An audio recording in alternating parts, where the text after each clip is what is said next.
कि आप लोगों अभी बिजनेस लॉ या कंपनी लॉ पहले अटेम्प्ट कर चुके हैं। रुबाब आई गेस फिर आपके इंटरनेट कनेक्शन का इशू है, आप एक दफ़ा डिस्कनेक्ट करके कनेक्ट कीजिए क्योंकि बाकियों को आवाज़ क्लियर आ रही है। आप बेसिक क्लास को एक दफ़ा लीव कर दें और फिर दोबारा ज्वाइन करें, ठीक है? बाकी लोग जिनको आवाज़ क्लियर आ रही है अपने इस थोड़ा-सा जस्ट ब्रीफली बता दें कि आपका अभी तक सीए का जर्नी कहाँ तक पहुँचा है और आप लोगों ने बिज़नेस लॉ या कंपनी लॉ पहले अटेम्प्ट किया हुआ है, नहीं किया हुआ और अभी जो आप पेपर्स देने जा रहे हैं वो क्या है? ऑटम 2025 में मेरा ओके एंड अभी आपने कौन-कौन से पेपर उठाए हैं रुज़ोया?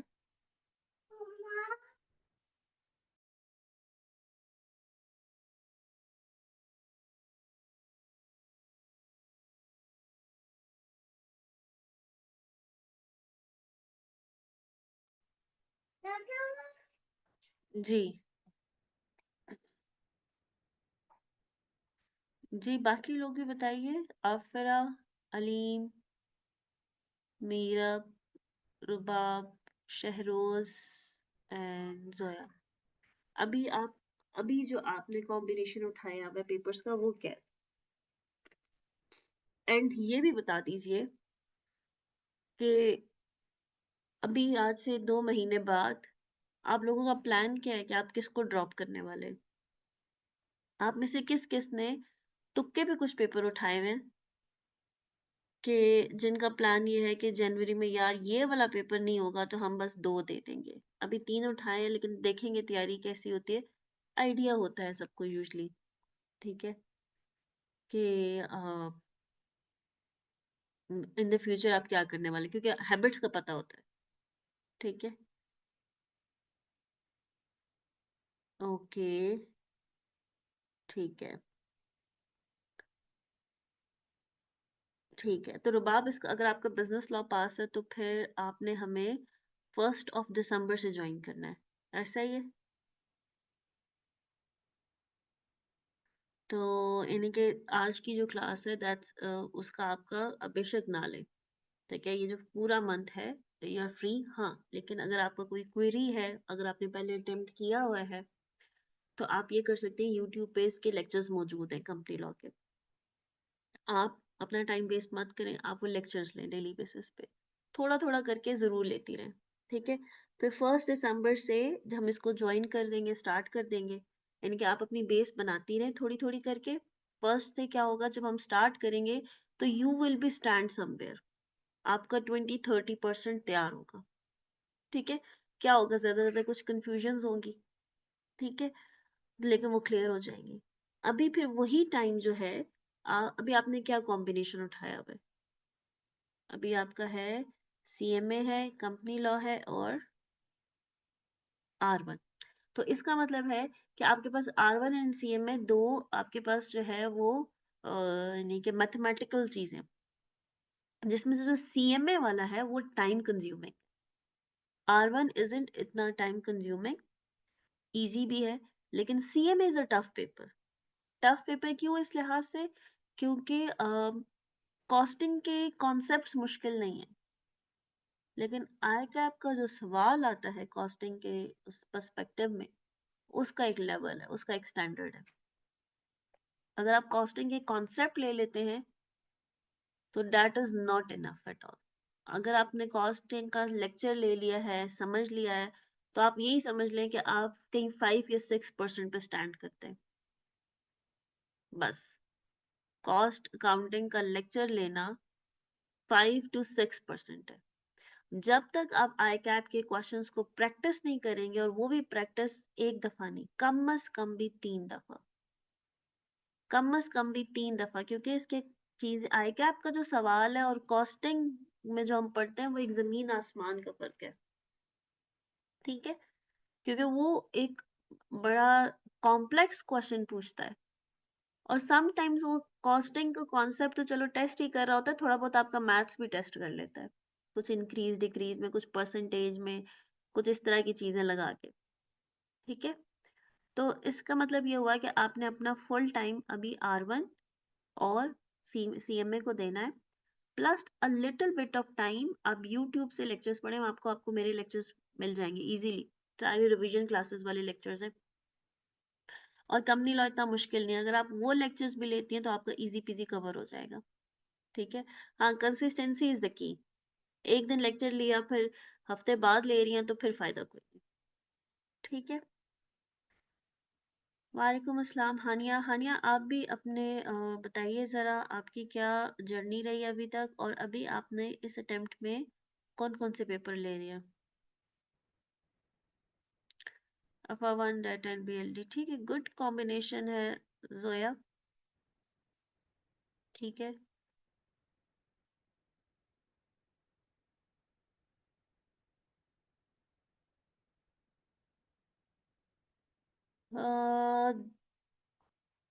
बी लॉ जो है वो अगेन जैसे सीएमए प्रैक्टिस है ना, बिजनेस लॉ में भी प्रैक्टिस है। बिजनेस लॉ की जो थ्योरी जो हम पढ़ते हैं वो बहुत आसान होती है, सब कुछ होती है, लेकिन उसका जो सवाल आता है वो एक कंप्लीट डिफरेंट अनदर सिनेरियो है।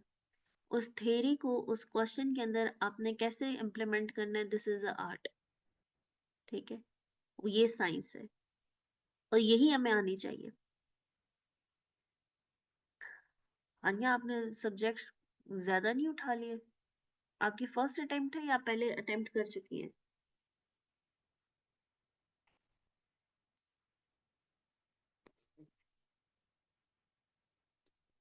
जी, आपकी फर्स्ट है या आप पहले एक दफा दे चुकी हैं?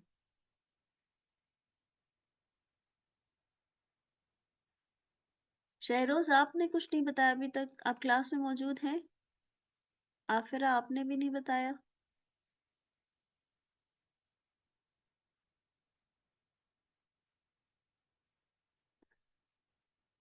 ओके, फिर सही है हानिया। लेकिन अगर आप एक दफा अटेम्प्ट कर भी चुके हैं, स्टिल इट्स गोना टफ। ठीक है। ये इजी नहीं होगा, हरगिज इजी नहीं होगा, लेकिन इस टफ को इजी बना किया जा सकता है, और उसके लिए आपको एक भी दिन स्किप नहीं करना। जो बच्चे 4 सब्जेक्ट उठाते हैं बेशक वो पहले से पढ़ चुके हैं, जरूरी है, बहुत जरूरी है कि वो ये समझे कि कल उनका एग्जाम है। 4 वाले क्या, 2 3 कोई भी, आप लोग आई कैप में है, दैट्स रियली गुड। अगर आप ऐसा है तो बहुत अच्छी बात है, सही है। क्योंकि आई कैप के एग्जाम के लिए, आई कैप की स्टडीज के लिए हमें कंसिस्टेंट एंड डिसिप्लिन्ड लोग ही चाहिए होते हैं। आप जितने भी इंटेलिजेंट हो, अगर आप कंसिस्टेंट नहीं है, अगर आपको हार्ड वर्किंग करना नहीं आती, तो फिर आई कैप के एग्जाम को क्लियर करना मुश्किल हो जाता है। तो नाउ विदाउट एनी डिले हम शुरू करते हैं। कैफ कितनी अटेम्प्ट यूजली, देखिए हर फॉर्म का क्राइटेरिया होता है। ठीक है, बिग फोर चारों एक दूसरे से नेचर में डिफरेंस है। हानिया इसका जवाब मेरे पास है, and I will give you कुछ टाइम बाद। जो हमारे पास फर्गसन्स है, एएफएफ फर्गसन्स, ठीक है, और यूजली ये लेते हैं फर्स्ट अटेम्प्ट। यूजली का मतलब होता है मेजोरिटी, यानी कि 80% लोग इसमें फर्स्ट अटेम्प्टर होंगे, 20% लोग सेकंड या थर्ड हो सकते हैं, ज्यादातर सेकंड। थर्ड के चांस थोड़े से रिमोट है। ठीक है। देन आगे KPMG. KPMG first, second, third, fourth, यहाँ तक जितना उनका वो आता है ना, वो जो इंटरव्यू के लिए कॉल करते हैं, वो कहते हैं, वो आपको बता देते हैं कि फलाने जो है सीआरएन, सीआरएन कह रही हूँ, एफटीएस या जो भी अब बैच का नेम है, वट एवर बैच नेम वो अब यूज होता है, उससे आगे के लोग अप्लाई करेंगे। तो वो जिस बैच से ऑनवर्ड लोग अप्लाई करेंगे उसमें से वो कोई भी सिलेक्ट हो सकता है। तो that's really nice of KPMG कि जब वो मेंशन करते हैं, और यूजली वो होता है 2 साल, 2 या 2.5 साल पुराना बैच, 2.5 ईयर ओल्ड। या 3 साल भी हो सकता है। ठीक है, ऐसा होता है।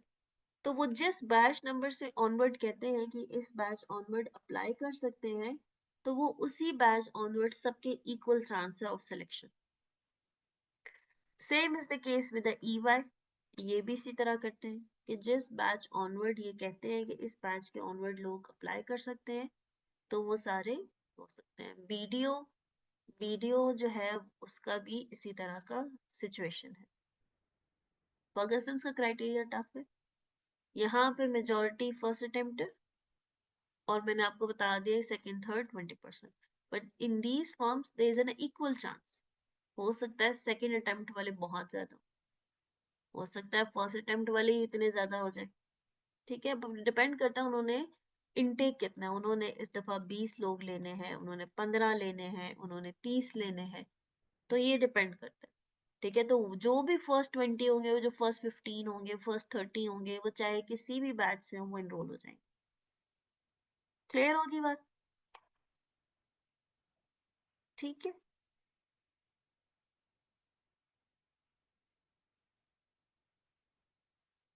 चलिए जी, अब हम शुरू करते हैं। किसी का कोई और सवाल?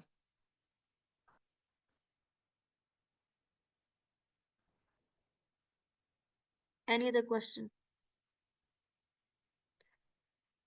आफरा आपने नहीं बताया, मेहरान खान आपने भी नहीं बताया क्या सब्जेक्ट ले रहे हैं क्या नहीं, मिसबा, शहरोज, आप लोग भी साथ साथ चैट में बता दीजिए अभी आप लोगों का कॉम्बिनेशन क्या है, और पहले क्या आप बिजनेस लॉ पढ़ चुके हैं कि नहीं पढ़ चुके। आप लोगों को आइडिया तो है ही कि अब ये सब्जेक्ट खाली बिजनेस लॉ नहीं रहा, अब ये सब्जेक्ट बीएलडी बन गया, बिजनेस लॉ डायनेमिक। ठीक है, पहले भी ऐसा था, हुआ था कि दोनों सब्जेक्ट्स यानी कि बिजनेस लॉ और कंपनी लॉ एक साथ टेस्ट होते थे, फिर ब्रेक आ गया, अलग कर दिए गए, फिर अभी ज्वाइन कर दिया गया।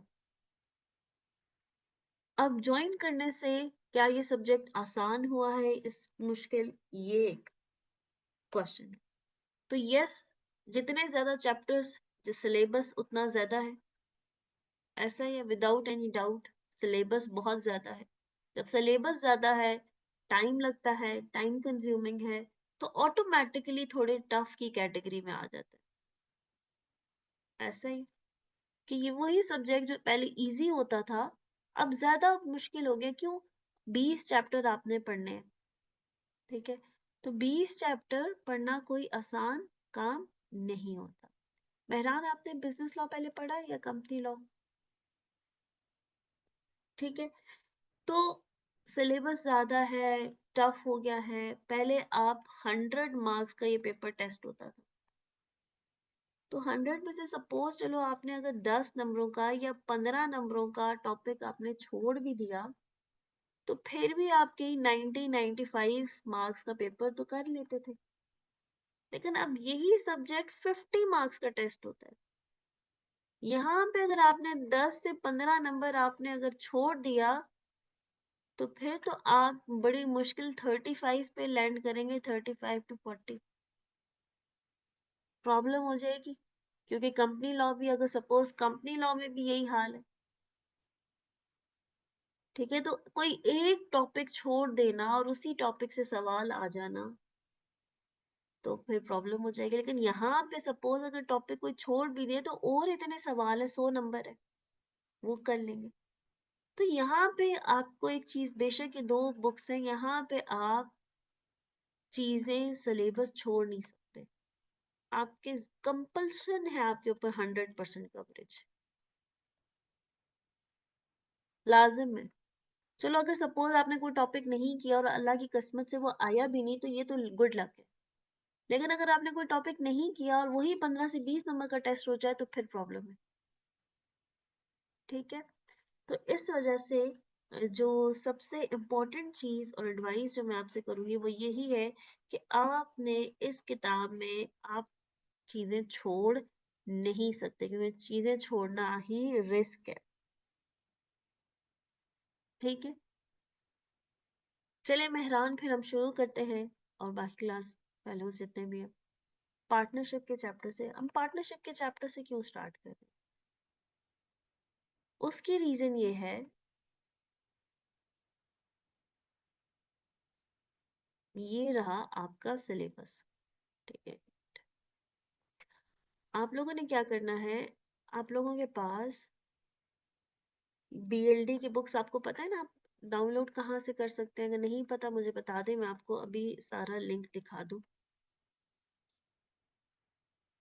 जी, बुक्स डाउनलोड की हुई है।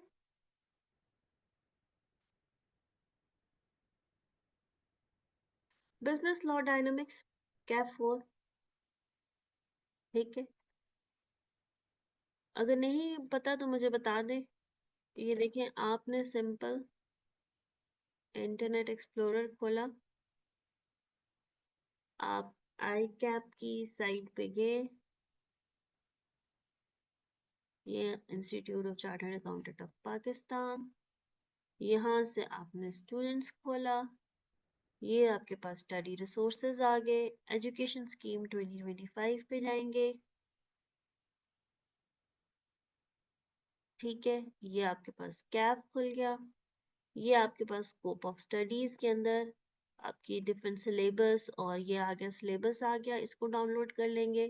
कौन कौन सी किताबें पढ़नी है वो यहाँ पे लिखी हुई है, जनरल एग्जामिनेशन गाइडेंस वो यहाँ पे है, स्पेसिफिक गाइडेंस नीचे है। उसके बाद नीचे आपको नजर आएगा स्टडी मटेरियल, स्टडी मटेरियल पे जाएंगे, कैप 4 बिजनेस लॉ डायनेमिक, और ये है आपकी किताब volume 1 volume 2 model exam paper. यहाँ से वॉल्यूम ये डाउनलोड जो लिखा हो यहाँ पे क्लिक कर देंगे। अब जैसे मॉडल एग्जाम पेपर मैं आपके सामने ओपन करके आपको दिखाती हूँ। ठीक है, एक, ठीक है, ये आपसे लॉगिन वगैरह पूछेगा, ये देखिए ये खुल गया। मैं इसको डाउनलोड भी कर लेती हूँ, यहाँ पे जो एरो बना हुआ है इसे क्लिक करेंगे, ये डाउनलोड हो गया, क्लियर हो गया। हम इसको यहाँ पे खोल लेते हैं। ठीक है, ये सारी चीजें आपने अपने पास डाउनलोड कर लेनी है।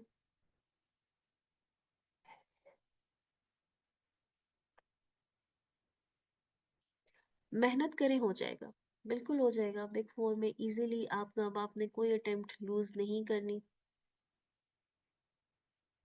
मजे की बात क्या लिखी है, note for the legacy students, student who have not passed either the business law paper or the company law paper up to autumn 2025 session will be required to pass the entire paper। ठीक है, जिन्होंने इन दोनों में से कोई पास नहीं किया उन्होंने पूरा पेपर पास करना है। Students who have passed the business law paper up to autumn 2025 will be required to pass section B only। जिनका business law paper पास है उन्होंने सिर्फ section B करना है, जिनका company law paper पास है उन्होंने सिर्फ section A करना है। सो ये आपका रहा कितना पेपर, जिसके अंदर आपको नजर आ रहा है कि there is a section A, इसमें MCQs हैं। ठीक है, 8 MCQs हैं, 8 MCQs, और उसके बाद क्वेश्चन स्टार्ट हो गए। अब देखते जाएं, question number 2, question number 3, 3 parts हैं, क्वेश्चन नंबर 4 के भी कुछ पार्ट्स हैं, क्वेश्चन नंबर 5 आ गया, एंड डन, ए पार्ट खत्म। Now section B, section B के अंदर अगेन आपको एमसीक्यूज नजर आएंगे। ठीक है, 8 एमसीक्यूज, नाउ द क्वेश्चंस।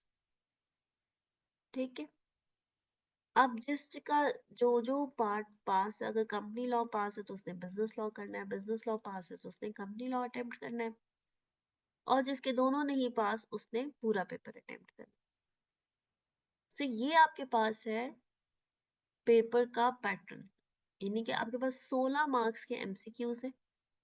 ठीक है, तकरीबन 16, हो सकता है 16 से भी ज्यादा हो। क्यों, आपको ये नजर आ रहा है एमसीक्यू 1.5 मार्क्स का, ऐसा ही है 1.5 मार्क्स का। इसका मतलब है कि ये जो पेपर था, ये जो 8 एमसीक्यू है, ये देखें एमसीक्यू के नंबर 2। ठीक है, तो यहाँ पे ये 8 एमसीक्यू असल में, लेकिन नंबर कितने हैं, 10 नंबरों के एमसीक्यू है, क्योंकि कुछ एमसीक्यू ज्यादा मार्क्स के। तो 8 एमसीक्यू है तो इसका हरगिज मतलब नहीं कि 8 ही नंबर है, शुरू में एक एक नंबर के हैं, फिर आगे 1.5 और आपको 2 मार्क्स के भी नजर आ रहे हैं। इसका मतलब है कि 2 एमसीक्यू ऐसे होंगे जो 1.5 नंबर के होंगे और एक एमसीक्यू ऐसा होगा जो 2 नंबर का होगा। अगर सिलेबस पे गौर करें, सारी बात, सारी कहानी, सारी गेम यहाँ की है। अगर आपको यहाँ ये सिलेबस, ये बात समझ आ जाती है, तो फिर पेपर को ये इस जिसको स्मार्ट स्टडी कहते हैं, पेपर करना मुश्किल काम है कि भाई आपने किस चैप्टर को कितना टाइम देना है। इंट्रोडक्शन टू लीगल सिस्टम जो कि आपका है चैप्टर 1, 3 से 6 नंबरों का है, अकेला चैप्टर, अकेला चैप्टर 3 से 6 नंबर का है। ठीक है। Contract act 1872 essentials and performance, इसका मतलब है कि चैप्टर 2 से लेके अभी जो हम चैप्टर करने लगे वो 11 है, तो चैप्टर 10 तक, 2 से 10 वेटेज है 25 to 32। मतलब आप तकरीबन 9 चैप्टर करेंगे तो 25 से 32 नंबर के सवालात का जवाब दे सकेंगे। ऐसा ही है। इसका मतलब हुआ कि जो हर चैप्टर है वो तकरीबन 3 to 5 मार्क्स का टेस्ट हो सकता है। वही सेम सिनेरियो जो यहाँ पे ये है। ऐसा ही हो गया। देन आपके पास अदर बिजनेस लॉज हैं। अदर बिजनेस लॉज हमारे पास कौन से हैं? हमारे पास अगर आप गौर करें तो पार्टनरशिप, ये जो अभी हमने चैप्टर खोला हुआ है, ये आपके सामने चैप्टर 11, ये इसका भी मैं आपको टेबल ऑफ कंटेंट खोलते हैं।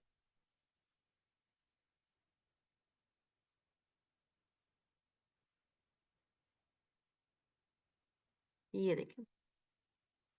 सो पार्टनरशिप के चैप्टर्स हैं चैप्टर 11, 12, 13, नेगोशिएबल इंस्ट्रूमेंट और ये chapter 15।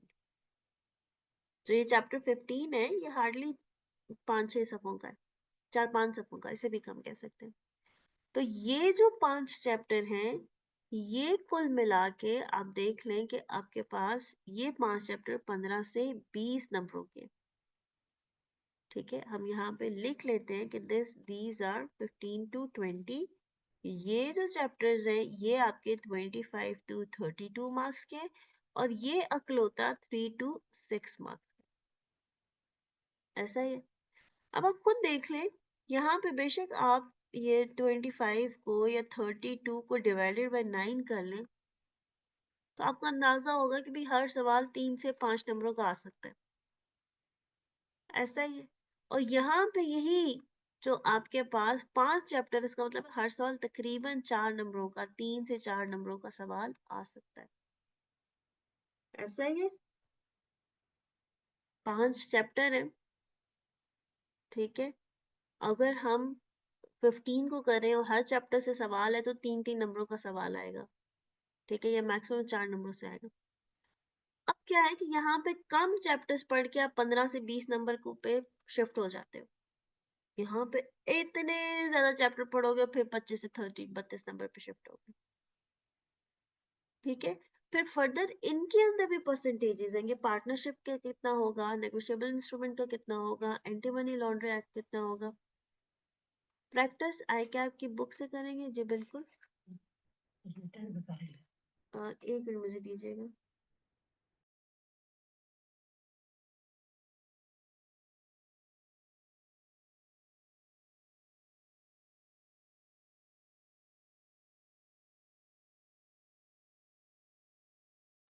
Class just give me a minute.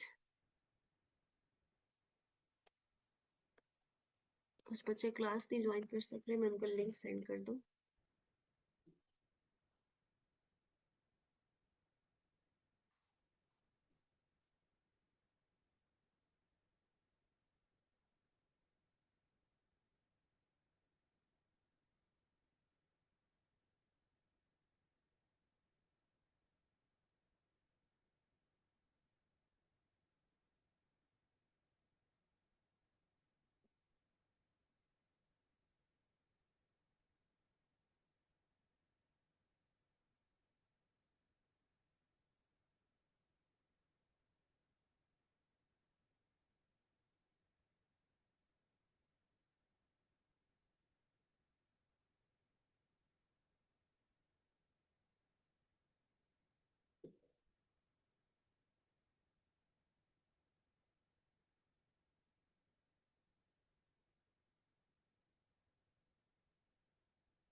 अच्छा, क्या कह रहे? मेरिट सर्टिफिकेट का क्या फायदा होता है? बस फर्स्ट पोजीशन है, उसने उस सब्जेक्ट में सबसे ज्यादा मार्क्स लिए। आप जहाँ जाएंगे आपको इज्जत मिलेगी, आपकी सीवी पे हमेशा लिखा जाएगा कि यू आर डिस्टिंक्शन होल्डर। ये फायदा होता है। मेरिट सर्टिफिकेट इज व्हाट, कि आपने उस सब्जेक्ट में उस अटेम्प्ट में सबसे ज्यादा मार्क्स स्कोर किया है, you are the top scorer. तो ये चीज आपके साथ हमेशा ये लेगेसी रहेगी। ठीक है।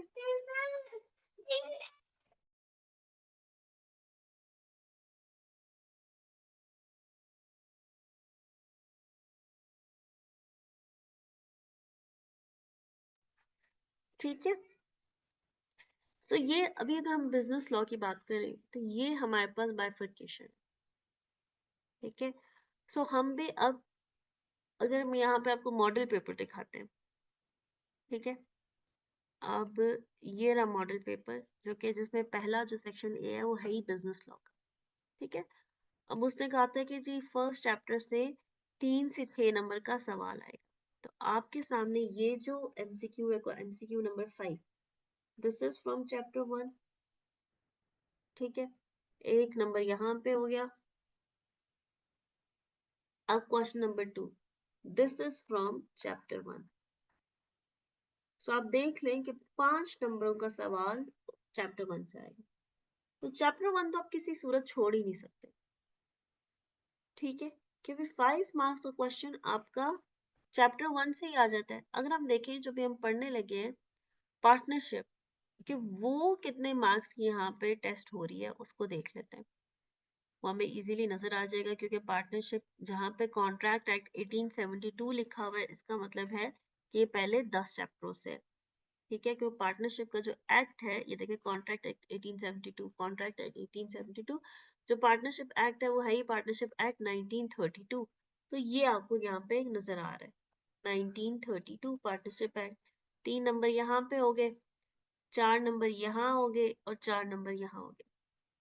इसका मतलब है 11 नंबरों का सवाल आपके सिर्फ पार्टनरशिप की जो 3 चैप्टर्स है उनमें से आ रहा है।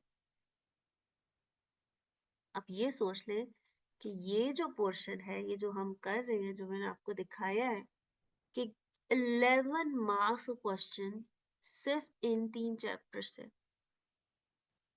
यानी कि ये 3 चैप्टर आते हैं, 11 नंबर आ गए, 5 नंबर यहाँ से आ गए, तो 16 नंबर तो आपके सिर्फ 4 चैप्टर्स को पढ़ के इजी पीजी आ जाएंगे।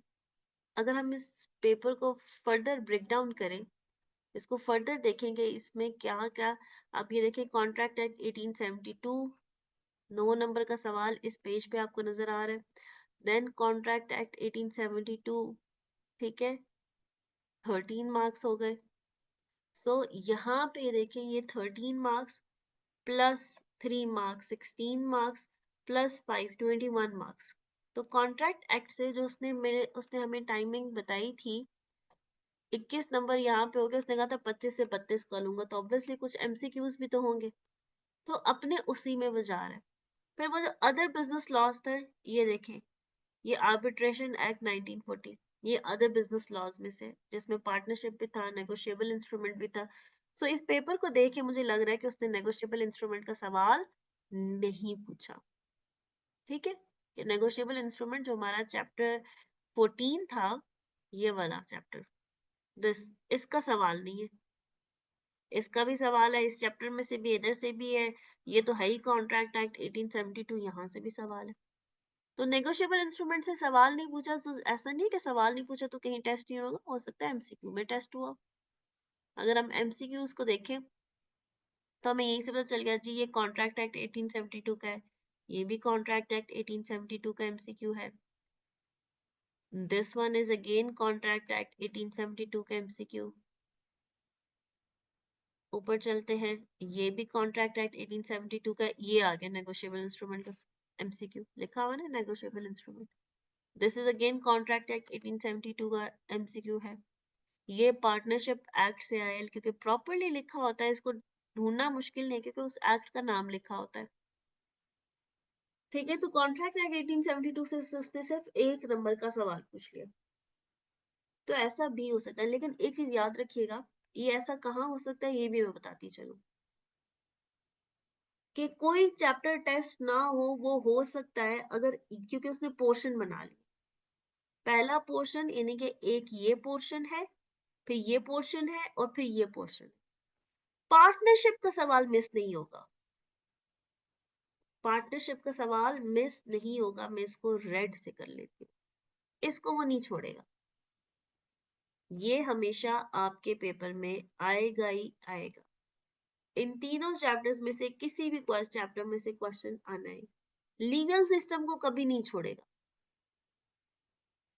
ठीक है। ये वो चैप्टर्स हैं जिनको वो कभी नहीं छोड़ेगा। हाँ, इनमें से ऑप्शनल है, या ये पूछेगा या ये पूछेगा, मैं क्रॉस कर रही हूँ, ये ऑप्शनल है। हो सकता है दोनों भी पूछ ले, जैसा मैंने कहा इसका एक एमसीक्यू पूछा, इधर से सवाल पूछ लिया।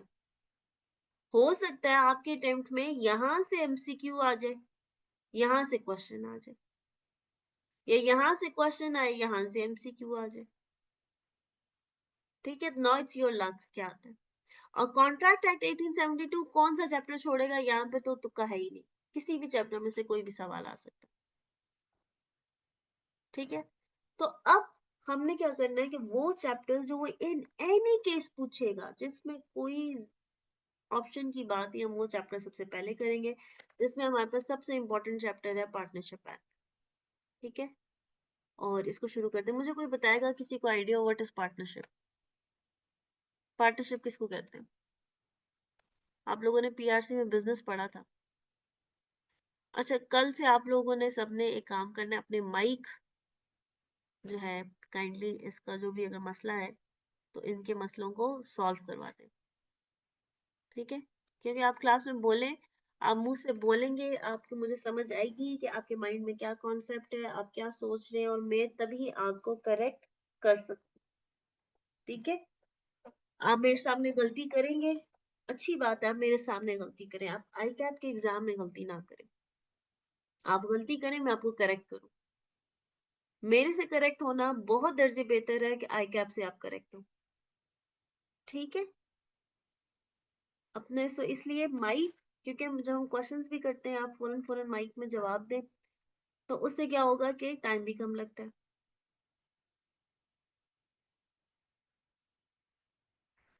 जी, पार्टनरशिप बताएं, एक आंसर आया। जी जी, पार्टनरशिप से एमसीक्यू है ना, ये भी मैंने आपको दिखाए थे, ये देखें, ये आपको दिखाते हैं ना, एमसीक्यू भी है माशाल्लाह से। 13 नंबर के सवाल थे, और ये देखें, ये एमसीक्यू कितने क्या,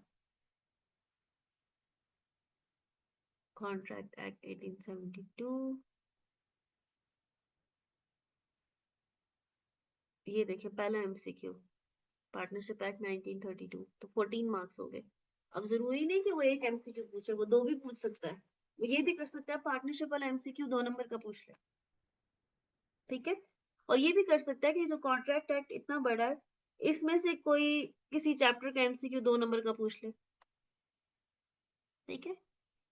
एमसीक्यू 2 नंबर का पूछना एक तरह से आसानी भी होती है, पर टफ भी होता है, कि अगर ठीक हो गया तो जबरदस्त, लिखना भी नहीं पड़ा, सिर्फ ABCD में से एक वर्ड लिखना पड़ा, 2 नंबर आ गए। और अगर नहीं आया तो फिर रिस्क है। तो पार्टनरशिप क्या होती है? जोया ने जवाब दिया, जहां दो या दो से ज्यादा लोग मिलके बिजनेस करें, उसको पार्टनरशिप कहते हैं, ठीक है। जवाब बिल्कुल सही है उनका, ऐसा ही है। डिटेल में जाएंगे, jointly doing business to attain profit. Jointly के अंदर मुझे थोड़ी सी वो है, एतराज है, कि जॉइंटली का वर्ड आप ना इस्तेमाल करें तो ज्यादा बेहतर होगा। Chapter 10, partnership.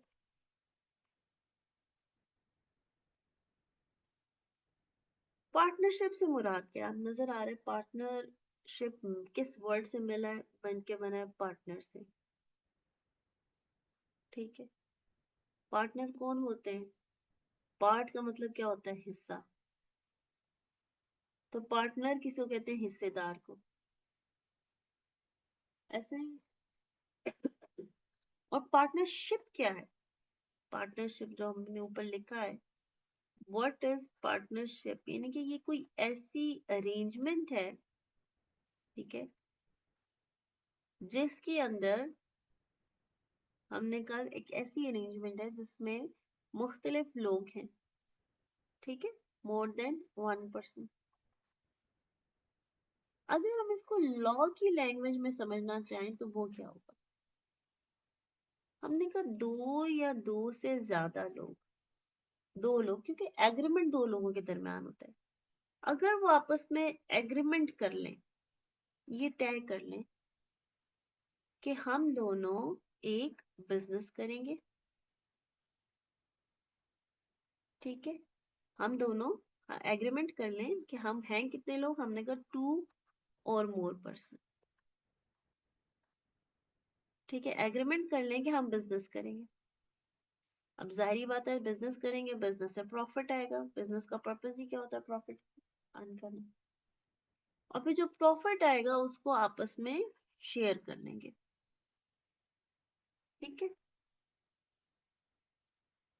कि जनाब दो या दो से ज्यादा लोग हैं, इनके दरमियान एग्रीमेंट हुआ है कि वो बिजनेस करेंगे और उसके आने वाले प्रॉफिट को आपस में शेयर कर लेंगे।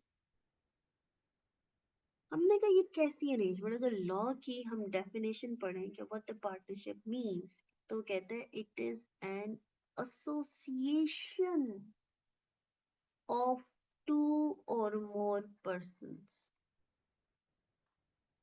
एसोसिएशन किसको कहते हैं, कोई बताएगा? What is association? जी, अक्सर कब अक्सर होते हैं ना मोहल्लों में कुछ एसोसिएशन, ये फलानी एसोसिएशन है, ये एजुकेशन के लिए काम करती है, ये क्लीननेस के लिए काम करती है, तो व्हाट इज एसोसिएशन? एसोसिएशन किसको कहते हैं?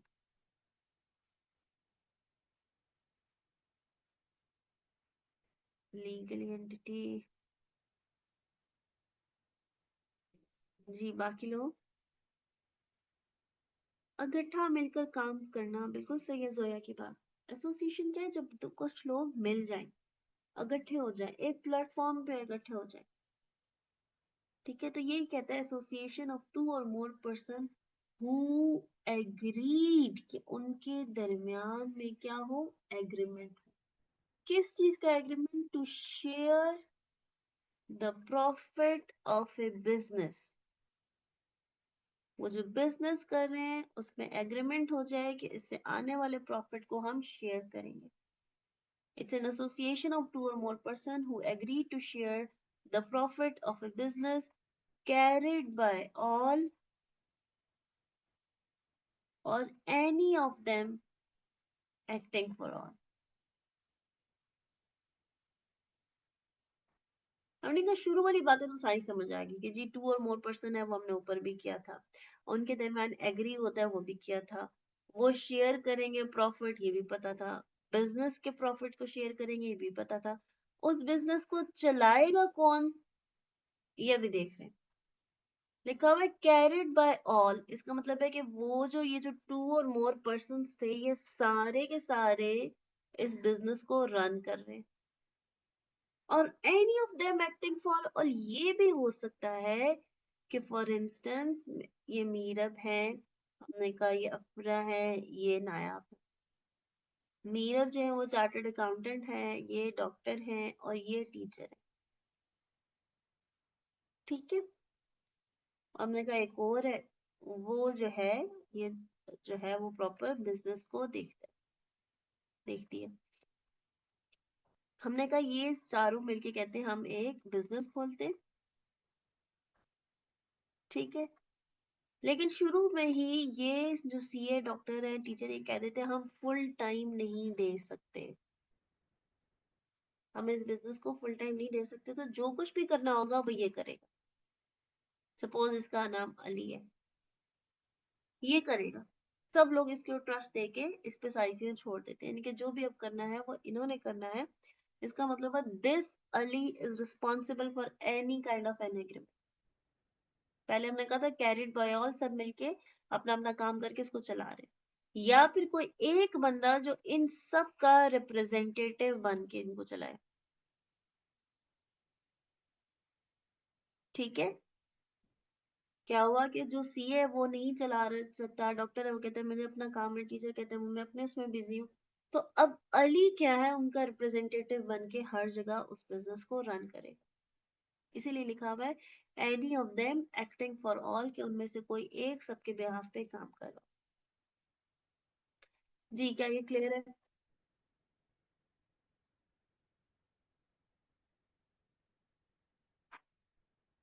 डेफिनेशन पढ़िए, ये लिखी हुई है। पार्टनरशिप पढ़िए जरा, इज द रिलेशनशिप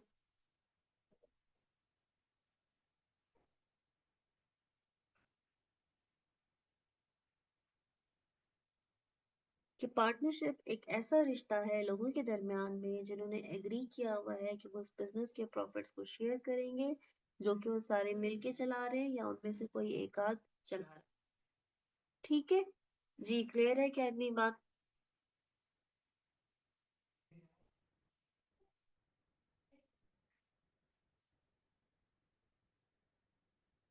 सेकेंडली आप लोग प्राइवेट मैसेजेस बेशक ना करें, आप अब यस या नो जो करनी है या आप ग्रुप में करें। ठीक है, सो ये तुम्हारे पास डेफिनेशन होगी। चलो सारे मिलके एक दफा रिवाइज करें कि क्या है। Partnership is the relationship between persons who have agreed to share the profit of a business carried by all or any of them acting for all। ठीक है, सारे मिलके एक दफा फिर रिवाइज कीजिए कि पार्टनरशिप क्या होती है। ये दो या दो से ज्यादा लोगों के दरमियान में एक ऐसा रिलेशनशिप है जिन्होंने एग्री किया हुआ है कि वो इस प्रॉफिट के बिजनेस को शेयर करेंगे, जब वो या तो खुद चला रहे हैं या उनमें से कोई एक उनके बिहाफ पे चला रहा है। जी, एनी क्वेश्चंस?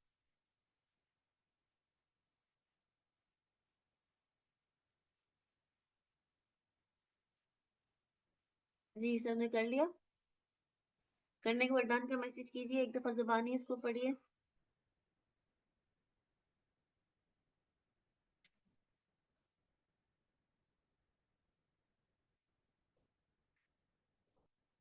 जी सब लोग, अभी क्लास स्टार्ट जी बस अभी हुई है। ठीक है, सब लोगों को डन का मैसेज आना चाहिए। अब इसी डेफिनेशन को ना जरा थोड़ा सा डिटेल में देखते हैं। हमने कहा ये जो एसोसिएशन ऑफ टू और मोर पर्सन, ये जो डेफिनेशन है ये असल में जो इसके पॉइंट्स हैं, 5 पॉइंट्स। ठीक है, कि जी दो या दो से ज्यादा लोग एग्री कर रहे हैं, सेकंड पॉइंट। शेयर करेंगे प्रॉफिट को, थर्ड पॉइंट। किस चीज के? बिजनेस के। पांचवी चीज carried by all any of them acting for all. ये हमारे पास टेस्ट ऑफ पार्टनरशिप भी है। Test of partnership. अब टेस्ट ऑफ पार्टनरशिप से मुराद ये कि अगर आपके सामने एक पार्टनरशिप बिजनेस है, तो ये जो चीजें मैंने आपको बताई हैं इसके मुताबिक उसको चेक करना है कि वाकई में ये तमाम क्राइटेरिया पे उतरती है कि नहीं उतरती। क्या वाकई में दो या दो से ज्यादा लोग हैं, क्या वाकई में बिजनेस कर रहे हैं कि नहीं कर रहे। ठीक है, सो सबसे पहला जो चीज हमारे पास थी टू और मोर पर्सन की, उसके बारे में बात करते हैं। मुझे ये बताएं कि अगर एक पार्टनरशिप थी उसके अंदर दो लोग थे और इसकी डेथ हो गई, क्या ये अभी पार्टनरशिप बिजनेस है?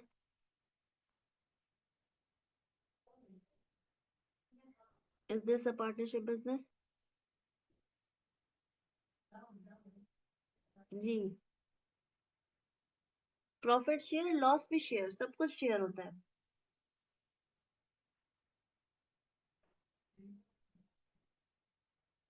जी, एक बंदा रह गया है, क्या अभी भी ये पार्टनरशिप बिजनेस है? बिल्कुल, एक बंदा रह गया, वो अपना किसका पार्टनर होगा? वो अपना पार्टनर तो नहीं हो सकता। तो अगर एक बंदा रह जाए तो वो जो पार्टनरशिप है वो लैप्स कर जाती है, खत्म हो जाती है। याद रखिएगा, ना सिर्फ पार्टनर बंदे की डेथ पे, अगर तीन लोग मिलके पार्टनरशिप बनाते हैं, अली, अहमद, अकबर। अकबर साहब जो है वो मुल्क छोड़ के जा रहे हैं, पाकिस्तान छोड़ के यूके में सेटल हो रहे हैं।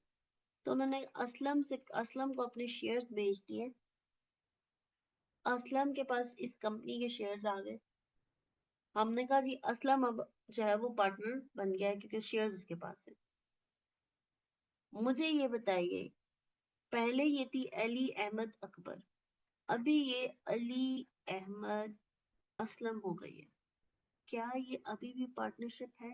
अकबर से असलम चेंज हो गया, ठीक है, अकबर कहीं चला गया, हमने नया पर्सन रख लिया, उसका नाम असलम। मुझे ये बताइए, क्या अभी भी पार्टनरशिप एग्रीमेंट वैलिड है, वो डीड वैलिड है? क्या पुराने एग्रीमेंट पे काम चल सकता है या नया करना पड़ेगा? याद रखिएगा, अब जब अकबर से असलम हुआ ना तो ये वाली पार्टनरशिप भी लैप्स कर गई, खत्म हो गई। क्यों? जो एग्रीमेंट था वो इन तीन लोगों के दरमियान था। अगर अकबर मुल्क छोड़ के चला गया तो पार्टनरशिप खत्म। अब अगर अकबर की जगह असलम आ गया तो अब न्यू पार्टनरशिप है ये, और इसके लिए न्यू एग्रीमेंट होगा इन तीनों के दरमियान। इनके अब ये बात सोच लें कि जो कुछ एग्रीमेंट में लिखा हुआ है अगर उसकी नॉन कंप्लाइंस होती है पार्टनरशिप खत्म हो जाती है।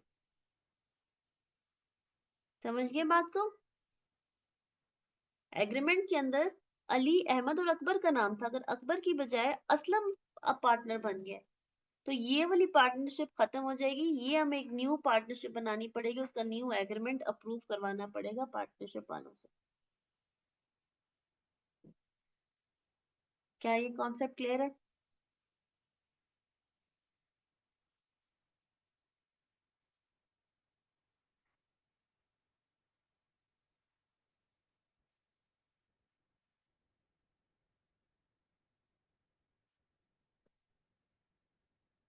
ठीक है, गुड, गुड।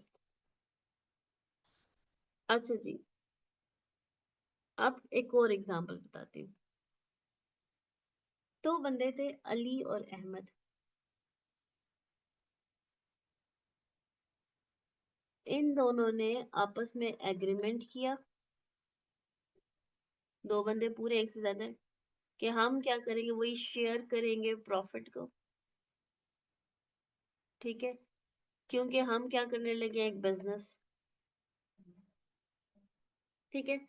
अली और अहमद ने आपस में एग्रीमेंट किया कि हम इसके प्रॉफिट को शेयर करेंगे और हम बिजनेस कर रहे हैं और बिजनेस से आने वाली इनकम को शेयर करेंगे। उन्होंने क्या किया, एक दुकान ले ली जिसके अंदर उन्होंने ये बिजनेस करना था,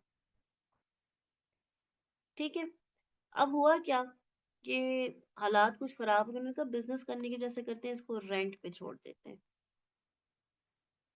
जिस दुकान पे उन्होंने खुद बिजनेस करना था उस दुकान को उन्होंने अब रेंट पे छोड़ दिया।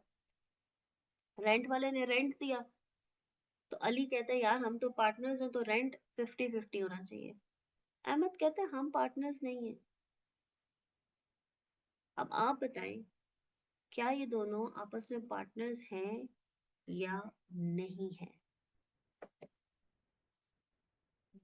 उन्होंने डिसाइड किया था कि हम इस दुकान में करेंगे बिजनेस, पर उन्होंने क्या किया, उस दुकान को रेंट पे दे दिया, किराए पे दे दिया। अब आने वाला किराया क्या 50-50 होगा? जी, मेहरान, मिसबा, शहरोज, शाहजेब, जोया, आयशा, आफिरा, हानिया, मीरा, क्या अभी पार्टनरशिप है? सेम अगर एग्रीमेंट राइट किया तब तो होगा, यस यस। जनाब, पार्टनरशिप का रूल क्या था? पहला रूल, टू और मोर पर्सन, ऐसा ही है, इसको राइट से करते हैं, टू और मोर पर्सन, वो यहाँ पे है, हमने कहा है। पार्टनरशिप का पहला टेस्ट क्लियर। दूसरा क्या टेस्ट था, उनके दरमियान एग्रीमेंट होगा, एग्रीमेंट है। तीसरा टेस्ट, प्रॉफिट को शेयर करेंगे, प्रॉफिट कहाँ का, बिजनेस का। क्या ये लोग दोनों बिजनेस कर रहे हैं? आप जवाब दीजिए, क्या ये दोनों बिजनेस कर रहे हैं? जी, शाहजेब कह रहे हैं यस, बिजनेस का सोचा था पर दुकान को रेंट पे दे दिया।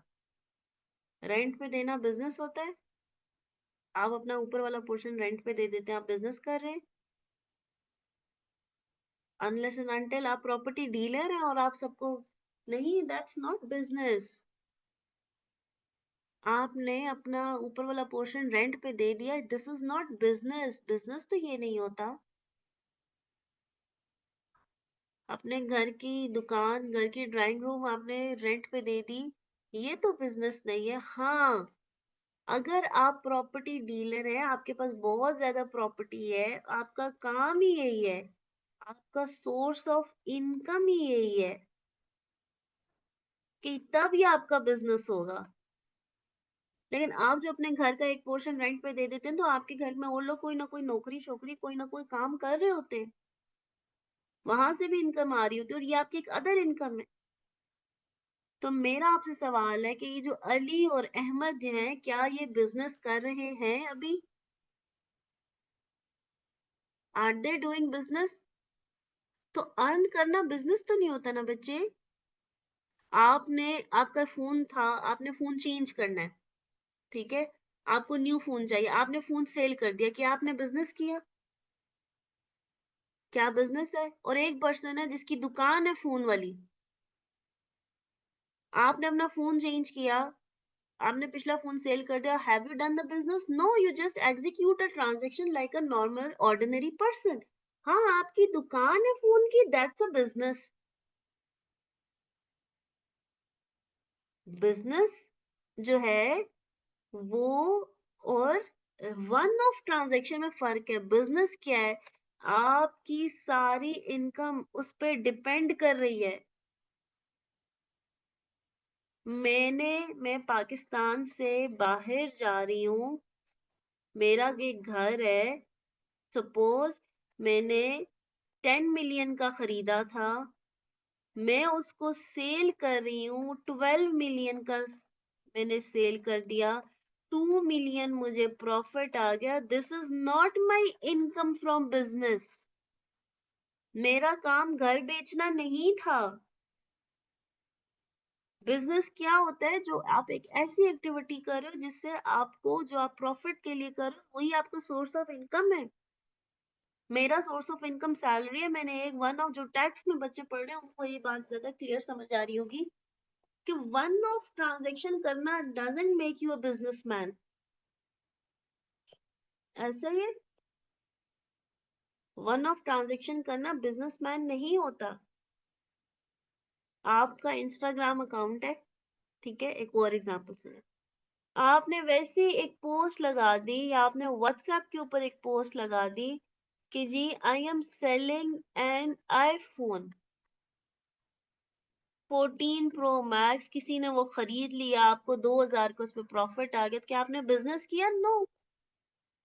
बट आपका एक प्रॉपर ऑनलाइन पेज है जिसपे आप सेलिंग करते हैं, दैट्स योर बिजनेस। बात समझ रहे? This is now your business, but this is not one of transaction. बेशक आपको इसमें प्रॉफिट हो, वो आपका बिजनेस नहीं है, क्योंकि बिजनेस क्या है कि आप एक चीज डेली फ्रिक्वेंसी से कर रहे हैं, ठीक है, ये बिजनेस है। समझ गए? चाहे आप अन तो आप किसी चीज से भी कर सकते हो ना।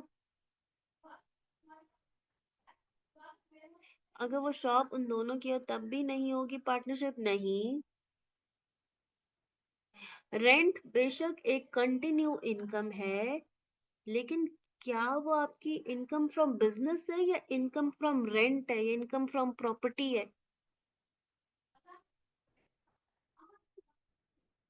जी, आप उसको किस में कैटेगराइज करेंगे, इनकम फ्रॉम प्रॉपर्टी और इनकम फ्रॉम बिजनेस? अगर आपको रेंट हर महीने आता है, आप उसे क्या कहेंगे, इनकम फ्रॉम प्रॉपर्टी और income from business? Income from property. So यहीं पे तो डिफरेंस है, ठीक है। बिजनेस तो वो है जिसमें आप प्रॉपर, बिजनेस आपको पता है ना, अगर आप बिजनेस कर रहे हो तो बिजनेस के लिए आपको हर चीज एलोकेट करनी पड़ती है, ठीक है। आप ये नहीं हो सकता, मैं आपको दिखाती हूँ, आप लोग माशाल्लाह से आप लोगों ने एफआर पढ़ रहे हैं। एफआर के अंदर आप लोग जो अपना अकाउंट्स बनाते हैं, suppose sales less cost of sales, sales किस चीज की, वो जो प्रोडक्ट आपका है, whatever product is yours, cost of sale जो उसके रॉ मटेरियल से लेके फिनिश गुड तक आपकी जितनी कॉस्ट आती है, उसके अंदर कॉस्ट के अंदर क्या होता है, मटेरियल, लेबर, ओवरहेड, ये सारी चीजें आप उस चीज को चार्ज कर रहे होते हैं। फिर आपके और बड़े एक्सपेंसेस, इलेक्ट्रिसिटी, आपकी वेजेस, आपकी सैलरी, एक मिनट दीजिएगा,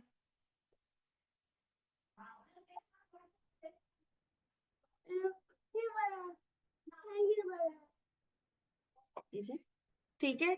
आपके ओवरहेड्स, सैलरी, आपके एडमिन के एक्सपेंसेस, आपके सेलिंग के एक्सपेंस, ये सब बिजनेस को चार्ज हो रहे होते हैं। ऐसा ही आपने घर रेंट पे दिया, ठीक है, उससे आपको फायदा हुआ, आपने उसको एज एन, अगर आप आपका बिजनेस है तो क्या आप उसकी ऐसी कॉस्ट ऑफ सेल्स ये कुछ चीजें कर रहे होते हैं, क्या आप उसको कुछ चार्ज कर रहे होते हैं, anything, any expenses, are you charging it? जी, कुछ ऐसा कर रहे होते हैं आप उसके साथ? नहीं। वो तो एक, हाँ, अगर आप एक प्रॉपर्टी डीलर हैं,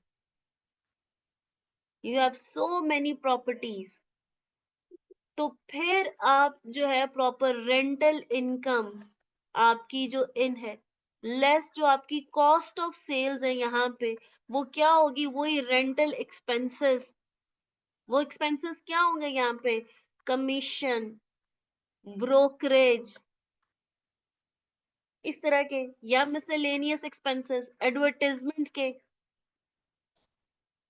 ठीक है। जैसा स्मार्ट सिटीज है, आजकल कितनी ज्यादा वो क्या कहते हैं इसको, ये जो कॉलोनीज, रेजिडेंशियल सोसाइटीज है, वो किस पे खर्चा करती है, कमीशंस पे, ब्रोकरेज पे, एडवर्टाइजमेंट, वो उनके एक्सपेंसेस होंगे।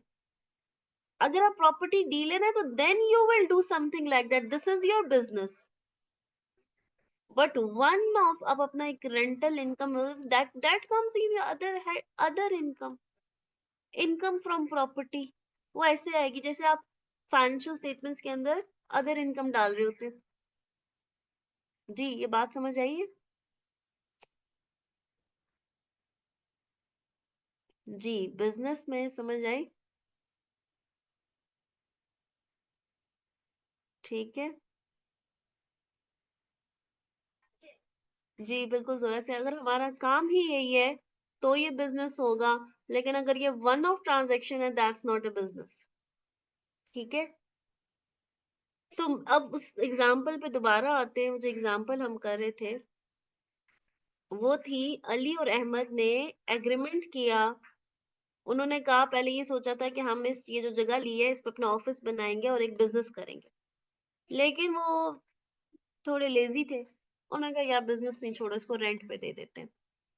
हमने कहा, हम जब टेस्ट कर रहे थे, टेस्ट ऑफ पार्टनरशिप, 2 और मोर पर्सन टिक हो गया, एग्रीमेंट है टिक हो गया, प्रॉफिट अर्न कर रहे हैं बिजनेस से, क्या यहाँ पे बिजनेस कर रहे हैं वो दोनों? नाउ टेल मी, यस और no, now is there a business? No. इसका मतलब है टेस्ट ऑफ पार्टनरशिप फेल हो गया, एक भी कैरेक्टरिस्टिक फेल हो गया, दैट्स नॉट अ पार्टनरशिप। एक भी कैरेक्टर, ठीक है, एक भी कैरेक्टर अगर फुलफिल, एक भी कंडीशन फुलफिल ना हुई, जो हमने कहा था 5 कंडीशन है, 2 और मोर पर्सन, एग्रीमेंट होना चाहिए, शेयरिंग होनी चाहिए, बिजनेस होना चाहिए, या कैरिड बाय ऑल और any of them acting for all, एक भी अगर कंडीशन फुलफिल ना हुई तो that would not be a business, ठीक है। एक एग्जाम्पल करते हैं, example number 2, in an MBA class, 28 class fellows decided to form a partnership work. to work collectively as marketing and advertisement advisors. अच्छा, यहाँ पे इसको रहने दें, एग्जाम्पल को एग्जाम्पल करते हैं, ये वाला भी हमने पढ़ा नहीं, एग्जाम्पल 4 पढ़ते हैं. Azhar and Babar started a business together and share its profit. Business वाली कंडीशन पूरी, प्रॉफिट शेयर करेंगे पूरी, they made a formal agreement हो गया, टाइटल्ड पार्टनरशिप डीड पूरी होगी, including all possible legal clauses to avoid disputes and confusion between them in future. तो हमने कहा था 2 और मोर पर्सन है, तो 2 पर्सन है, ये कंडीशन पूरी. 2 और मोर पर्सन एग्रीड, एग्रीमेंट वाली कंडीशन पूरी. To share the profit, condition पूरी. किस चीज के? बिजनेस के. ठीक है, तो ये 4 कंडीशंस हमें यहाँ पे क्लियर कट पूरी नजर आ रही है, हम कहेंगे पार्टनरशिप बिजनेस है. एग्जाम्पल 5 पढ़ते हैं. Although there is no express agreement between them. Express agreement कोई प्रॉपर जो अल्फाज के साथ मुंह से बोला जा रहा है, एग्रीमेंट नहीं है. ठीक है, गौर से सुनिएगा. But Arsalan regularly buys old furniture. Arsalan regularly old furniture खरीदता है and repairs it, उसको ठीक करता है. And then his cousin Faisal sells the furniture and both share the profit equally. 2 और more person है, बिल्कुल सही है, 2 person है, अरसलान है और फैसल है. पहली कंडीशन हमारी जो थी 2 और more person वाली वो पूरी है. उनके दरमियान में एग्रीमेंट है या नहीं है, ये आप लोग बताएं. एक्सप्रेस एग्रीमेंट नहीं है, लेकिन क्या उनकी आपस में सेटिंग हुई हुई है? उन्होंने मुंह से कुछ नहीं बोला हुआ, कहीं पे कुछ लिखा हुआ नहीं है, और डेफिनेशन के अंदर भी रिटन एग्रीमेंट नहीं लिखा हुआ था. लिखा हुआ था एग्रीमेंट होना चाहिए. इसका मतलब ये हुआ कि एग्रीमेंट ओरल भी हो सकता है और एक्सप्रेस भी हो सकता है.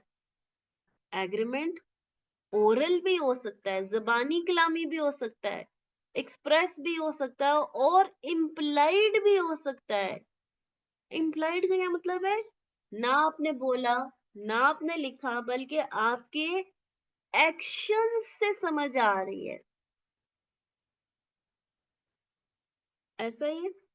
अक्सर होता है ना कि वो जब आपका फर्स्ट डे होता है क्लास में, जब फिजिकल क्लासेस लेते हैं, अगर कोई खातून डाइस की तरफ जा रही है या कोई मर्द आपकी क्लास में से बॉय डाइस की तरफ जा रहा है, तो आप ऑटोमेटिकली क्या समझते हैं, ये कौन होगा? ये टीचर होगा. अगर आप उसे कभी मिले ही नहीं है, या कोई पर्सन आपकी क्लास में आके, आपका फर्स्ट डे है कॉलेज में, आपकी क्लास में आके आप कुछ रूल समझाने की कोशिश करता है कॉलेज के, तो आपको फील ये होता है कि यार ये कोई एडमिन का बंदा होगा. ऐसे ही उसने बोला नहीं मैं एडमिन से हूँ, उसके ऊपर कोई बैज नहीं लगा हो. What is this? This is implied कि from their actions you get that कि this person is either admin, this person is student and this person is teacher. So यहाँ पे एक बंदा पुराना फर्नीचर लेता है, दूसरा उसको सेल करता है, इनके दरमियान कोई रिटन एग्रीमेंट नहीं है, कोई जबानी कलामी बात नहीं है क्या, लेकिन एक्शन से लग रहा है कि ये एक दूसरे के एक्शन से राजी हैं, एग्री कर रहे हैं.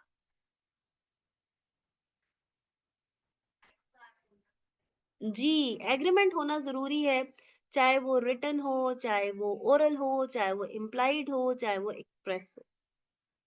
ठीक है, तो हमने कहा यहाँ पे उनके दरमियान एक फॉर्मल एग्रीमेंट नहीं है, लेकिन इम्प्लाइड एग्रीमेंट है कि from the actions it seems के दोनों की आपस में सेटिंग है. 2 or more person who have agreed to share the profit. Yes, share the profit वाली चीज भी पूरी पूरी हो रही है. किस चीज के प्रॉफिट? बिजनेस का प्रॉफिट. ऑब्वियसली बिजनेस कर रहा है, एक फर्नीचर लेता है पुराना, उसको ठीक करता है और सेल करते हैं, और उसके प्रॉफिट को इक्वली शेयर करते हैं, तो देयर इज अ पार्टनरशिप. ठीक है, एग्जाम्पल 6 करते हैं. Gaffar and Jabbar purchase a shop. Gaffar और जब्बार ने एक दुकान खरीदी उस पे कुछ खर्चा किया उसको रेनोवेट करने के लिए, और दोनों ने वो खर्चा जो उसको रेनोवेशन के लिए लगाया वो 50-50 किया, and then leased out the shop. Lease का क्या मतलब होता है? रेंट पे दे देना, on rent which was shared equally by them. और फिर उन्होंने वो दुकान रेंट पे दे दी और उसके प्रॉफिट को इक्वली शेयर कर रहे हैं। तो हमने क्या किया, 2 और मोर पर्सन की कंडीशन पूरी, ठीक है, उन दोनों के दरमियान एग्रीमेंट हो गया कि वो जी वो प्रॉफिट को शेयर करेंगे, प्रॉफिट भी हो रहा है, जो रेंट है उसको शेयरिंग हो रही है। बिजनेस, क्या बिजनेस है जी, क्या बिजनेस है? बिजनेस कर रहे हैं दोनों जी, किसी किस्म का बिजनेस कर रहे हैं? नहीं, बिजनेस नहीं कर रहे, बिजनेस नहीं कर रहे। तो बिजनेस नहीं कर रहे तो क्या पार्टनरशिप है? नो, पार्टनरशिप नहीं है। ये दोनों मालिकान है उस दुकान के, को ओनर्स हैं, ऐसा ही है, लेकिन बिजनेस नहीं है। बिजनेस होता उस दुकान पे कोई चीज खरीद के लाते, कोई चीज बेचते, कोई फर्नीचर बेचते, कुछ और करते, कोई सर्विसेज देते, किसी भी किस्म की सर्विसेज देते, कोई सॉफ्टवेयर हाउस होता, कोई क्लीनिंग सर्विसेज देते, वट एवर, कोई कंस्ट्रक्शन की सर्विसेज दे रहे थे, कोई बिल्ड कर रहे, कोई भी काम कर लेते, स्कूल खोल लेते, but whatever they are doing is not the business, ठीक है।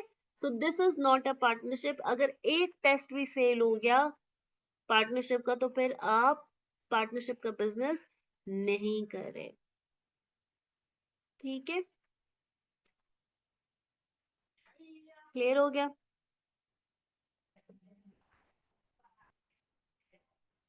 ठीक है, एग्जाम्पल 7 पढ़ते हैं, लंबी एग्जाम्पल है पर it's okay. Ahmed and Baqir, two chartered accountants, दो चार्टर्ड अकाउंटेंट्स हैं, 2 और मोर पर्सन वाली शर्त पूरी हो गई।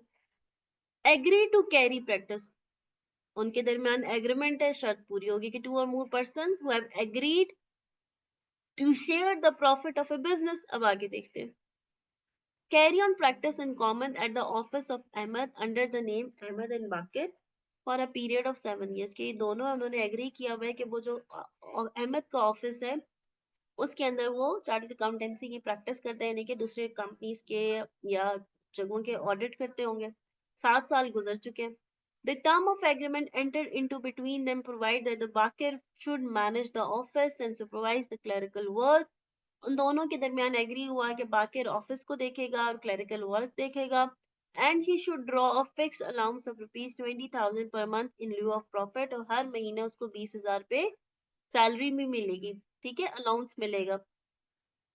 It is further agreed that losses if any shall be borne by Ahmed alone. और अगर कोई नुकसान हो गया तो वो सिर्फ और सिर्फ अहमद बर्दाश्त करेगा। And after 7 years, Ahmed would be entitled to the office। और 7 सालों बाद ऑफिस वापस अहमद को मिल जाएगा, and all other equipment, और तमाम बाकी तमाम equipment भी। And Baqir would not have any right or claim in respect of them। और बाकिर का किसी चीज के ऊपर कोई राइट नहीं होगा। Are Ahmed and Baqir partners, क्या अहमद एंड बाकिर पार्टनर है? हमने कहा जो क्राइटेरिया था उसके अंदर क्या था कि दो या दो से ज्यादा लोग who have agreed to share the profit of a business। तो हमने कहा 20,000 रुपया फिक्स प्रॉफिट मिल रहा है बाकिर को, और रिमेनिंग प्रॉफिट जितना भी होता है वो अहमद को मिलता है। हमारी जो डेफिनेशन थी उसमें कहीं ये तो नहीं लिखा हुआ था कि इक्वल प्रॉफिट देना है, उसमें तो ये था ना 2 or more person who have agreed to share the profit of a business। Percentage कितनी है आपस में डिसाइड कर लें, कोई ज्यादा कोई कम, कोई 50-50, कोई 70-30, कुछ भी हो सकती है, हो सकता है एक पार्टनर प्रॉफिट ले ही ना, ठीक है।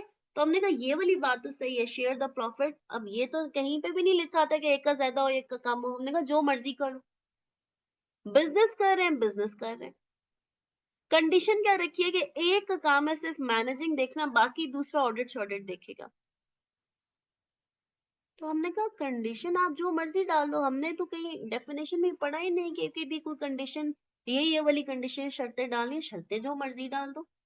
मैं कहा बाकी सारा क्राइटेरिया तो पूरा है, 2 और मोर पर्सन भी है, एग्री भी है, शेयरिंग ऑफ प्रॉफिट भी है, बिजनेस भी है, क्या पार्टनरशिप है? जी बिल्कुल पार्टनरशिप है, शर्तें आपस में जो मर्जी रख लो, उसमें कोई एतराज नहीं है। मैंने लिखा हुआ yes, Ahmed and Baqir are partners, in partnership partners are free to agree to any terms as regarding sharing of profit, profit के लिहाज से जो मर्जी टर्म रख लो, कोई ऐसा नहीं है। And again sharing of loss is not necessary for becoming a partner, जरूरी नहीं है कि एक सारे लॉस भी बराबर शेयर करें, हो सकता है हम कहें एक शेयर करेगा दूसरा नहीं करेगा, हो सकता है कुछ पार्टनर ऐसे हो जो सिर्फ प्रॉफिट ही शेयर करते हैं, लॉस ना शेयर करते हो, बिल्कुल ऐसा हो सकता है, ठीक है। और ये भी एग्री कर सकते हैं अगर पार्टनरशिप खत्म हो गई तो सारे एसेट एक को मिलेंगे दूसरे को नहीं मिलेंगे, बिल्कुल एग्री कर सकते हैं। ये कोई टेस्ट ऑफ पार्टनरशिप नहीं है, टेस्ट ऑफ पार्टनरशिप में क्या है, दो और दो से ज्यादा लोग जिनके दरमियान एग्री हो, एग्रीमेंट हो, वो बिजनेस कर रहे हो, उसके प्रॉफिट को शेयर कर रहे हो, और उनमें से वो जो 2 पर्सन है वो एक दूसरे के बिहाफ पे उस बिजनेस को रन कर सकते हैं, जिसको हम कल डिटेल में देखेंगे कि एक दूसरे के बिहाफ पे जो बिजनेस रन करते हैं इसको कहते हैं क्या। जी, एनी क्वेश्चन, एनी क्वेश्चन?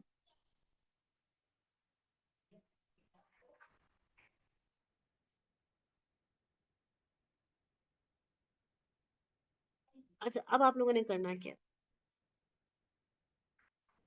एक मिनट, करना क्या है, आप लोगों ने सबसे पहले पार्टनरशिप की डेफिनेशन पढ़नी है, ठीक है। जो आपस में जो लोग होते हैं हमने कहा था उनको पार्टनर्स कहते हैं, और जिस अम्ब्रेला के अंडर वो काम करते हैं उसको फर्म कहते हैं, उस फर्म का कोई नाम होता है, ठीक है। बिजनेस क्या है, बिजनेस ट्रेड ऑक्यूपेशन या प्रोफेशन जो भी आप कर रहे हो। एग्जाम्पल 1 आपने करनी है, ठीक है, ये आपने पढ़ना है। देन टेस्ट ऑफ पार्टनरशिप, जो कि आपको अभी हमने बताया कि ये 5 कैरेक्टरिस्टिक्स पार्टनरशिप में होने चाहिए, ठीक है। उसके बाद आपने एग्रीमेंट की सारी चीजें पढ़नी है, मैंने एसोसिएशन छोड़ दिया है, ठीक है। कैरिंग ऑन बिजनेस पढ़ना है, शेयरिंग ऑफ प्रॉफिट पढ़ना है। आज हमने सिर्फ किया है ओवरव्यू, कल हम फर्दर इसको बहुत डिटेल में जाएंगे, होंगे यही पेजेस होंगे, पर हम थोड़े से डिटेल में जाएंगे और जो इन पैराग्राफ में लिखी हुई अंग्रेजी है उसको भी समझेंगे, ठीक है। Any question? जो जो चीजें मैंने टिक की है वो आपने सारी की सारी करनी है। बुक ग्रुप में भी शेयर की जाएगी कि यार टारगेट है हमारा कितने दिनों में सिलेबस खत्म करेंगे हम।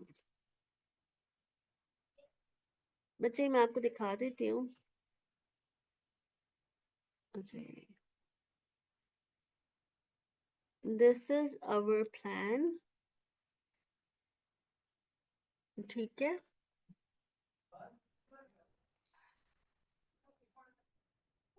ये इस प्लान को थोड़ी सी अभी एडिटिंग रिक्वायर्ड है, क्योंकि वो मैं आपको एडिट करके चलो दोबारा भेज दूंगी कि हमारा प्लान ये है। आप यहाँ पे हम इंशाल्लाह ये जो हमारा 1 नवंबर ये जो आपको नजर आ रहा है, सॉरी आज 3 नवंबर से हमने स्टार्ट किया, तो इसमें हमने पार्टनरशिप का चैप्टर, ठीक है, जो हमारे अदर लॉज हैं, नेगोशिएबल इंस्ट्रूमेंट, एंड जो हमारा एंटी मनी लॉन्ड्री एक्ट था वो हमने इस मंथ के अंदर, नवंबर के मंथ के अंदर कंप्लीट करना है।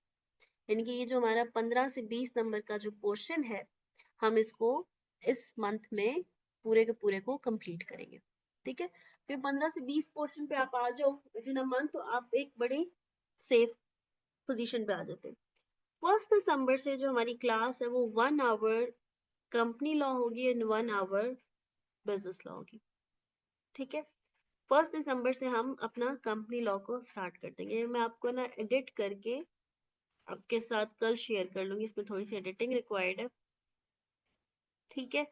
और इंशाल्लाह हम अपना जो सिलेबस है वो 3 फरवरी तक कंप्लीट कर लेंगे, उसके बाद ही हमारे रिवीजन डेज, ठीक है, सही है। ये हमारी इस प्लानर को मैं थोड़ा एडिट करके आपसे शेयर कर लूंगी, दिस इज आवर टारगेट, ठीक है।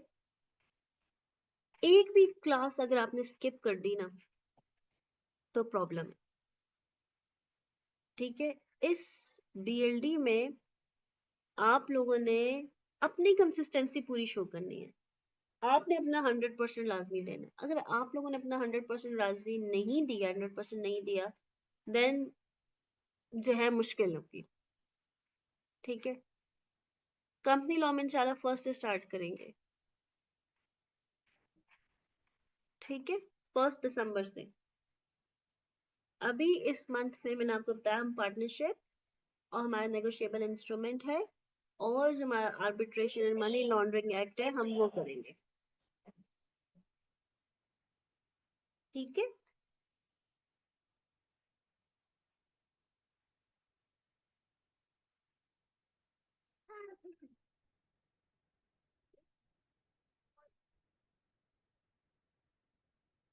ठीक। लेकिन अगर आप लोगों ने एक दिन क्लास ली, 2 दिन नहीं ली, या क्लास ली और फिर नहीं आए, कहा हम रिकॉर्डिंग की लेंगे, तो याद रखिएगा लेक्चर्स कंपाइल होते जाएंगे।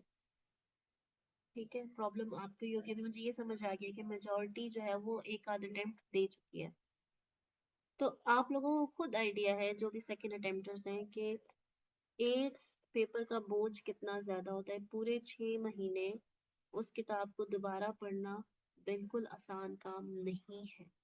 स्पेसिफिकली आपके क्लासमेट जब उस पेपर को क्लियर कर चुके हों जिन्होंने आपके साथ पढ़ा। ठीक है, it's not an easy at all.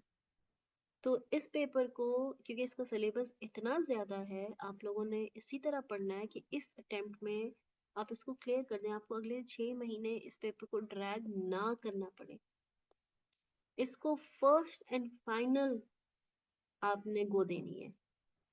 ठीक है, कि आप इस किताब को पढ़ना ही इस नीयत से है कि ये पहली और आखिरी दफा है। ठीक है, क्योंकि ये अगर आपका सपोज अभी भी ये पास नहीं हुआ, ठीक है, आपने R1 के साथ उठाया, टैक्स के साथ उठाया, R1 टैक्स पास हो गया, अब अगला पेपर MFA है, ऑडिट है, CM है, वो और मुश्किल पेपर इसके साथ होते जाएंगे। आप आप आसानी की तरफ हरगिज नहीं जा रहे, आप हर लेवल पे मुश्किल से मुश्किल की तरफ जा रहे। तो अगर आपने इसको अभी पास नहीं किया तो आपके लिए आगे बहुत मुश्किल है। ठीक है, तो इस सब्जेक्ट को आपने इतनी मेहनत से पढ़ना है कि ये पेपर आपका किसी भी सूरत फेल ना हो। कि ये पेपर क्या, कोई भी पेपर, आपको कोई भी किताब 6 माह से ज्यादा ना पढ़नी पड़े। ठीक है, बिकॉज इट्स नॉट इजी। इतने ज्यादा सिलेबस को बार बार पढ़ना आसान काम नहीं है। और अगर आपने पास करना है तो उसकी की है कि आप इसको जो है क्लास के साथ रेगुलर पढ़ें। जो काम मैंने आपको दिया है 15 मिनट से ज्यादा नहीं लेगा, यकीन मानिए 15 मिनट से ज्यादा नहीं लेगा। हाँ, अगर आप बैठ के यूं पढ़ रहे हैं, Gabbar and Jafar purchased a shop, Gaffar and Jabbar purchased a shop, incurred additional expenses, ghaffar and jabbar purchased a shop, incurred additional to renovated to contributing to country indirect. What is this? this is not this is not even reading, learning तो बहुत दूर की बात है। आप proper intention के साथ 1 minute के अंदर पढ़ें ये शेयरिंग ऑफ प्रॉफिट क्या है, ये कैरिंग ऑन बिजनेस क्या है, कि parties must have agree to carry on a business, parties के दरमियान एक बिजनेस होना चाहिए और एग्रीमेंट होना चाहिए। यूं प्रॉपर पॉइंट ऊपर लगा के एग्रीमेंट क्या है, क्या करेंगी, बिजनेस करेंगी। जहां बिजनेस नहीं है वहां पे there is no question of partnership, partnership पे नहीं है।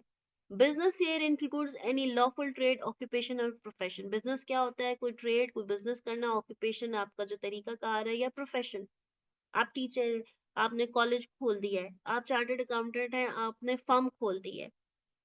ठीक है, आप डॉक्टर हैं, आपने हॉस्पिटल खोल दिया है। आप डॉक्टर हैं, आप किसी हॉस्पिटल में नौकरी करें, आपको सैलरी मिलती है, दैट्स नॉट बिजनेस। आप चार्टर्ड अकाउंटेंट हैं, आप किसी स्कूल कॉलेज के अंदर पढ़ाते हैं, दैट्स नॉट अ बिजनेस। ये बात समझ आ रही है ना, इसमें ये बिजनेस नहीं होता स्कूल में पढ़ाना। हाँ, आप उस स्कूल कॉलेज को ओन कर रहे हैं, उसके मालिक हैं, उसको रन कर रहे हैं, दैट्स अ बिजनेस। आप हॉस्पिटल रन कर रहे हैं, आप उस बिजनेस कर रहे हैं। ठीक है? समझ रहे हैं? तो आपने हर चीज़ का थोड़ा-सा उर्दू मीनिंग करके उसको समझना, उसको पॉइंट्स में करना है, आप इस तरह चीज़ होगी। ठीक है? अगर आप किसी सफ़े के ऊपर 10 मिनट से ज़्यादा टाइम लगा रहे हैं, तो it's mean you are wasting your time. ठीक है? चलें जी, आज की क्लास को यहाँ पे आज एंड करते हैं। आज थोड़ा-सा हमारी इंट्रो की क्लास थी, थोड़ा हमने बस बेसिक पढ़ा है। कल हम इसको फर्दर डिटेल में देखेंगे। ठीक है? थैंक यू सो मच जनाब एंड अल्लाह हाफ़िज़।